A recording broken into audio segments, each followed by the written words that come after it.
Welcome back to Bay Area Housewife of True Crime. We are at part 3 of Niles Canyon Road. As a reminder, topics may be triggering. Viewer and listener discretion is advised.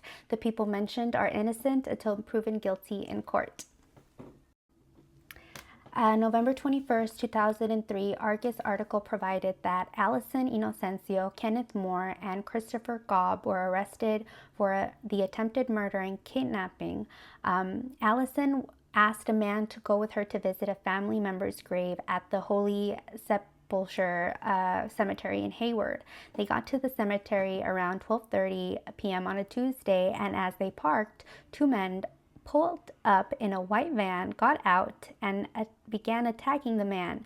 The beige 1980s Lincoln Town Car stopped working on Tennyson Road and Beatron Way in Hayward, and a Good Samaritan, not knowing they had kidnapped a man, stopped and gave them a jump start. They drove around for hours and ended up on Niles Canyon Road, where Kenneth allegedly stabbed the man on his neck and stomach.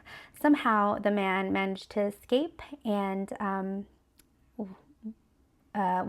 police believe they were fighting over drugs, specifically meth.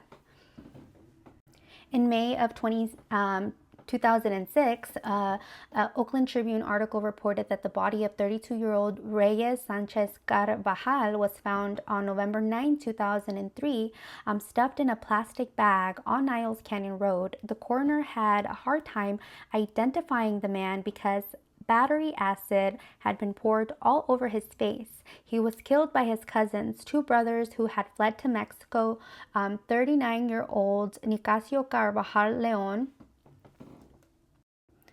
This is Nicasio Carvajal Leon and Felipe Carvajal Leon.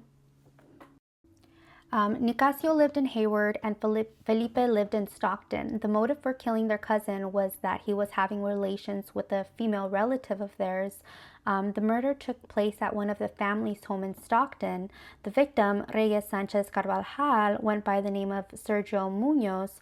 The autopsy report indicated he died of blunt force trauma and asphyxiation. He was 5'7", 136 pounds, had dark brown hair, a homemade tattoo with the letter P above his left knee. ICE records identified him a Mexican citizen with the last known residence in Houston, Texas. He had been deported back to Mexico on at least 2 separate occasions. A fisherman discovered his body on Niles Canyon Road near Sims Park. In September of 2011, the body of Michelle Lay was found on Niles Canyon. I've covered her case if you want to check out that episode.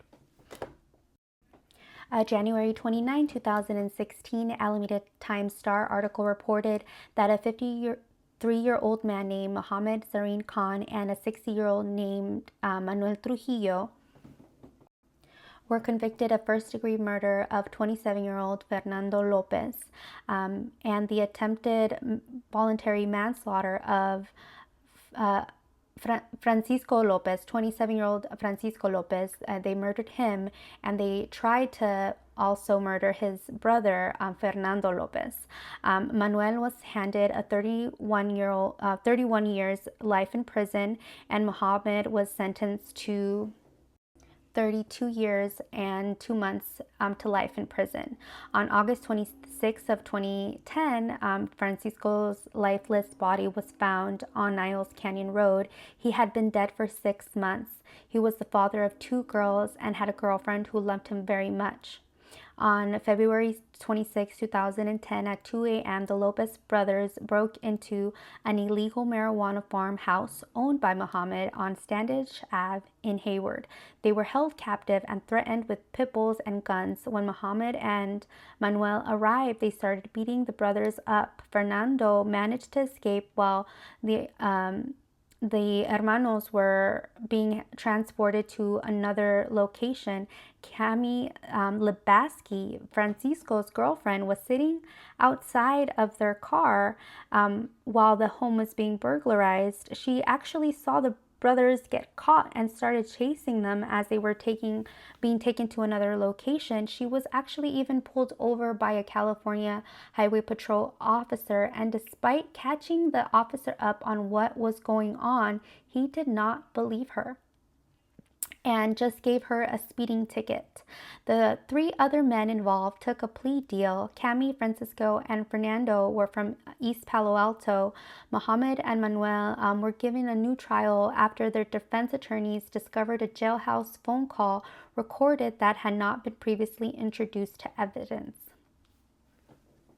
A 24-year-old named Tiburcio Sanchez and a 41-year-old Miguel Michel had been interviewed in connection to the case, and authorities stated that the Lopez brothers hoped to buy some flour, but the sellers were suspicious and thought they were trying to steal their shit. Assault rifles and 1,400 marijuana plants were found inside the home. In January of 2017, the body of 18-year-old Jada Jenkins of Tracy was found on Niles Canyon Road. She had been reported missing that previous month after her car crashed into the creek. Jada was driving from Tracy to the Bay Area to visit family. Her 2000 Honda Accord veered off the canyon after colliding with another vehicle. She crashed on January 21st, 2017, and her body was found on February 23rd, 2017 by a man walking his dogs. A March 4th, 2024 San Francisco article reported that a man named Daniel Masecki was driving at 3 a.m. on Niles Canyon Road in 1979.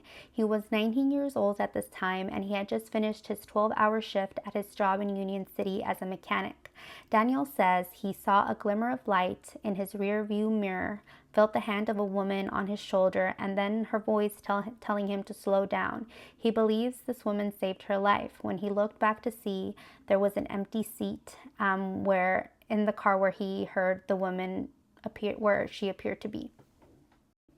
A June 25th, 2024 San Francisco article reported that an 11-year-old girl named Dana Nino Gonzalez drowned on Memorial Day in the Alameda Creek near Fremont and Niles Canyon Road. And even though swimming is not allowed in this area, she joined several other people who were swimming on the water on May 27, 2024, and the families believe a whirlpool sucked her in. We reached the end of today's episode of Bay Area Housewife of True Crime. Thank you so much for coming down the rabbit holes where I currently live. As always, I accept and respect your opinions. If you'd like a copy of my notes, have a case in mind you'd like me to cover, hit me up at yayareahousewife@gmail.com. Be sure to follow me on all other socials, also other social media platforms, and I'll see you chismosas y chismosos in the next one. Adios.